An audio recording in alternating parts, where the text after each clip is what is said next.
Alors, comme vous venez de le voir, comme je le disais tantôt, c'était la publication de la liste du sélectionneur national, Pape Thiaw.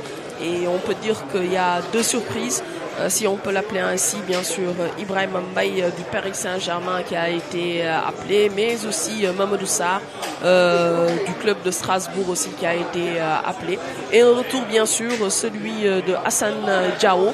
Il y avait aussi une incertitude concernant le cas Iliman Ndiaye, mais Iliman est bien présent dans la liste. Crépin Diatta, il est blessé, cause pour laquelle il n'est pas du tout sur la liste du sélectionneur. Donc on peut dire que les surprises, ce sont les convocations de Ibrahim Mbaye, mais aussi de Mamadou Sarr. Et de là, bien sûr, le retour de Hassan Diao. Le sélectionneur a aussi expliqué pourquoi le choix du Brésil et aussi pourquoi le choix du Kenya et éventuellement aussi comment déjà la CAN sera préparée pour bien sûr bien démarrer cette CAN-là. Il a aussi été question des joueurs locaux et je pense que Pape Thiaw a été clair. Donc il a indiqué qu'il n'y a pas du tout d'exclus et que bien sûr l'équipe nationale c'est pour tous les joueurs, c'est-à-dire qu'ils soient des binationaux ou bien qu'ils soient des joueurs locaux. L'équipe nationale, dès lors qu'on est performant, il faut être apte à être bien sûr convoqué en équipe nationale. Le cas aussi Robinho Vaz a été évoqué et aussi le sélectionneur a été clair, comme quoi le joueur était en train de discuter avec ses parents et que de là bien sûr il va en fait le laisser réfléchir pour qu'il puisse déterminer en fait s'il choisit la sélection sénégalaise. Bien sûr tout de suite vous allez avoir aussi la réaction de Alamine Diop pour qu'il nous donne aussi son avis concernant cette liste et bien sûr les nouveaux qui ont été appelés en équipe nationale. Ce sera une première pour Ibrahim Mbaye, ce sera aussi une première pour Mamadou Sarr. Je rappelle que Mamadou Sarr est le fils de l'ancien international Pape Sarr. Alors Alamine, on vient d'assister à la conférence de presse de Pape Thiaw, mais aussi à la publication de la liste et on s'attendait à des noms. On a trouvé deux noms, Ibrahim Mbaye et Mamadou Sarr, plus bien sûr le retour de Hassan Diao. Effectivement, le retour de Hassan Diao, comme on l'avait dit, hein, il y a de cela quelques jours, donc Hassan Diao avait repris les entraînements et puis aussi Mamadou Sarr, comme Ibrahim Mbaye était déjà annoncé par la presse depuis hier soir, comme quoi il vont rejoindre l'équipe du Sénégal et les précisions à apporter par rapport à Mamadou Sarr et Ibrahim Mbaye, c'est des choses en creux, parce que c'est les joueurs qui ont vraiment envie de venir jouer pour l'équipe nationale du Sénégal, surtout Ibrahim Mbaye qui a joué pour le Sénégal, c'est de très bons choix. Alors, on a vu aussi Hassan Diao qui est là, mais l'absence de Robinho Vaz. Le sélectionneur est aussi revenu sur l'absence de Robinho Vaz. Oui, il est revenu sur l'absence de Robinho Vaz. Robinho Vaz, avec qui il discute aussi avec sa famille. Donc maintenant, il y a tout un processus derrière que l'on doit respecter, que la fédération doit respecter par rapport à la sélection de ces joueurs. Mais aussi, il ne faut pas il y a Malik Diaw qui a parlé aussi, qui a déjà porté le maillot de l'équipe nationale de la Manchette. Donc Malik Diaw aussi, donc il est en train de démarcher, il a discuté avec Malik, il dit qu'il réfléchit aussi, donc il lui donne le temps de réfléchir pour pouvoir rejoindre aussi l'équipe nationale du Sénégal. Alors, ce sont deux matchs qui vont se jouer, le premier en Angleterre le 15 novembre et le second en Turquie le 18 novembre face au Kenya. Le sélectionneur est aussi revenu sur la préparation de l'équipe nationale pour aller bien sûr à la CAN. Déjà, comment tu vois l'état d'esprit en fait du sélectionneur national? Très confiant, très serein. Je lui ai même posé la question à savoir par rapport aux absences comme Lamine Camara et Habib Diarra. Il dit quand même qu'il est très serein par rapport à ces situations parce que c'est des jours déterminants. On voit que c'est deux jours très déterminants dans le dispositif et il ne figure pas encore sur cette liste, tout comme Crépin aussi ne figure pas sur cette liste.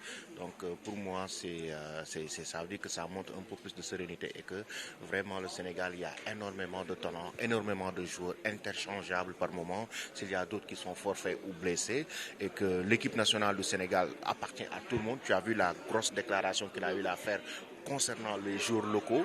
Ça veut dire que s'il a besoin de 7 joueurs locaux qui sont performants dans ce championnat local, il fera appel à eux. Et c'est ce qui est très important. Aujourd'hui, ça prouve qu'il n'y a que les performances qui peuvent amener un joueur en équipe nationale. Ce n'est pas un tapage médiatique, ce n'est pas des tapages, ce n'est pas vraiment des brouhaha qui peuvent amener un joueur, mais c'est sur le terrain, au niveau du rectangle vert que ça se passe.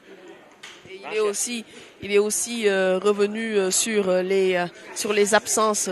Sur les absences bon, alors. Le grand journaliste sportif, Cheikh Tidiane, hein, grand, juste ton avis par rapport à la liste. Alors, une liste qu'on attendait, parce que l'ossature est là, la base de l'équipe, le fondement de l'équipe est déjà là, avec des joueurs qui ont l'habitude de venir en équipe nationale. 2 surprises, alors je ne vais pas deux surprises, peut-être une surprise, parce que pour le jeune Sarr, c'était déjà acquis, il devait même venir, mais malheureusement, à la veille de la publication de la liste, le mois dernier, il a été blessé, donc ce qui fait que voilà, il a été finalement retiré de la liste. Après, la surprise du chef, je vais dire que c'est l'arrivée du jeune Ibrahim Mbaye. Parce que c'est vrai, on savait que Pape Thiaw ratissait large, qu'il faisait des démarches ça et là, qui pouvaient permettre éventuellement à un jeune comme Ibrahim Mbaye de venir en équipe nationale du Sénégal. Bon, de là à le voir aussitôt en équipe nationale, quand même, c'est ça la surprise en réalité, puisque je pense que même les journalistes les plus introduits en équipe nationale n'ont pas vu venir, comment s'appelle, le jeune Ibrahim Mbaye dans cette liste-là. Ce n'est qu'hier, à travers un site spécialisé, RMC Sport, qu'on a été informé de l'arrivée du garçon. Donc je considère que c'est 2 renforts de taille qui permettront donc à l'équipe nationale d'être beaucoup plus solide. Ils vont retrouver, disons, des expérimentés, ils vont retrouver en équipe nationale, disons, des gens qui ont l'habitude de jouer les grandes compétitions. C'est des joueurs qui quand même font de belles choses. Ibrahim Mbaye avec le Paris Saint-Germain, qui n'est pas titulaire, indiscutable, mais quand même qui a gagné en expérience. Donc 17 ans, qui a eu à jouer de grandes compétitions, la Ligue des Champions, côtoyer de grands joueurs. Donc c'est des garçons qui ont déjà l'expérience, parce que souvent on a tendance à vouloir laisser les gens avoir un certain âge pour venir en équipe nationale, mais comme on dit, le talent il est là, on les prend, donc à 17 ans ils peuvent faire quand même de belles choses avec l'équipe nationale. Le jeune Sarr également, on le voit, titulaire indiscutable avec Strasbourg, donc qui fait de belles choses, qui en est d'ailleurs je pense même le capitaine d'équipe, donc je pense que c'est 2 recrues de taille qui pourraient éventuellement nous valoir des satisfactions en équipe nationale du Sénégal. Ouais. Merci beaucoup. Je vous en prie. Allez, donc c'était Cheikh Tidiane Diagne, donc que vous connaissez, journaliste à la RFM, donc qui revenait sur la sélection. Ibrahim Mbaye effectivement, mais aussi le sélectionneur est revenu sur les absences de Lamine Camara et bien sûr l'absence aussi d'Habib Diarra, qui sont actuellement blessés, et il a prié bien sûr pour eux, mais il a voulu aussi être rassurant, surtout par rapport à leur participation à la CAN. Effectivement, surtout par rapport à leur participation à la CAN, et comme il l'a dit, donc aujourd'hui c'est des joueurs qui viennent pour essayer de briser aussi la hiérarchie, parce qu'après il y aura des matchs, ils vont faire leur preuve, parce qu'être appelé en équipe nationale ne veut pas dire un titulaire indiscutable. Maintenant c'est sur le terrain que ça va se passer, il faudra faire ses preuves, essayer de donner le maximum pour pouvoir être un joueur qui ne va plus sortir de l'effectif de Pape Thiaw. C'est au jour de le prouver maintenant. Ibrahim Mbaye, comme je l'ai dit tantôt, un joueur qui a un profil très intéressant, très puissant, très rapide. Maintenant, tout ça c'est bon, mais après il faut prouver aussi en équipe nationale sur le terrain.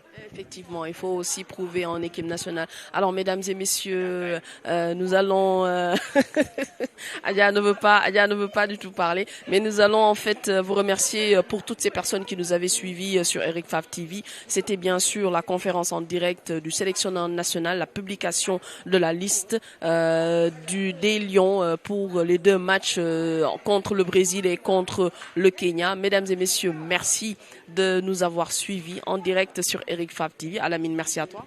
Oui, merci Tening. Donc merci beaucoup à tous les téléspectateurs qui nous ont suivis en direct tout au long de la conférence de presse, l'avant-conférence, pendant et après. Donc on se donne rendez-vous cet après-midi, parce qu'il y a le match U17, Coupe du Monde U17 Sénégal-Costa Rica, donc qui aura lieu cet après-midi à 15h, un match important, comptant. Donc pour la 2e journée de la Coupe du Monde U17, les Lionceaux donc vont essayer de décrocher leur qualification, vont essayer de remporter une victoire pour se rapprocher de la qualification qualification en huitième de finale. Donc pour ceux qui regardent aussi Eric Favre TV, n'oubliez pas de vous abonner et activer la cloche de notification pour ne rien rater de l'actualité, surtout l'actualité sportive. Donc nous sommes toujours là pour vous servir. Merci beaucoup Teneng, merci beaucoup derrière à l'équipe technique Ibrahim Gueye et Maragna. Merci à vous et à très bientôt sur Eric Favre TV.